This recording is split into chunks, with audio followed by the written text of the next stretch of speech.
దేవుడుగానో, దైవత్వంగానో చూస్తాం. మన దగ్గర లేని మనిషిని. అలాంటి వ్యక్తిని ఒక డ్రంకర్‌ని చేసి అదే. ఒక డ్రింకర్‌ని చేసి అతనే మందు అది అతని చీప్ అతని లిక్కర్ జీవితాన్ని అపహాస్యం చేశారు. అపహాస్యం చేశారు. పైగా ప్రతి చోట హెల్మెట్ ఉంది.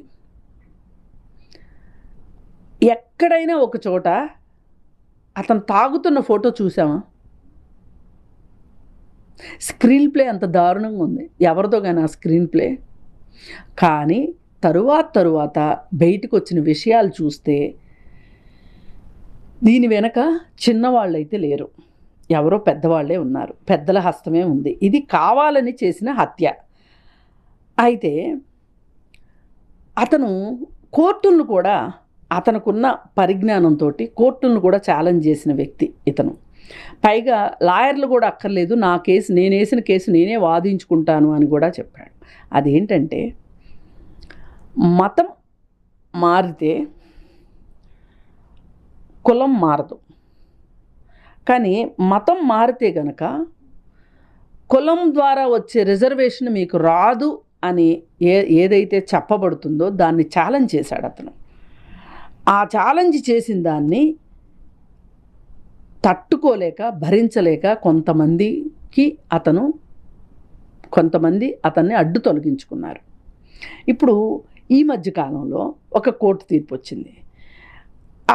నాకు ఆ రోజు ఆ తీర్పు వచ్చిన రోజున ప్రవీణ్ పగడాలు గుర్తొచ్చారు. ఎందుకంటే ఏ విషయం అయితే అతను సుప్రీంకోర్టులో చెప్పాలనుకున్నాడో ఆ విషయానికి సంబంధించి అనమాట. ఇప్పుడు ఒక అమ్మాయి కేసు వేసింది. నన్ను నా కులాన్ని పెట్టి దూషించారు కాబట్టి వాళ్ళ మీద చర్యలు తీసుకోండి అని.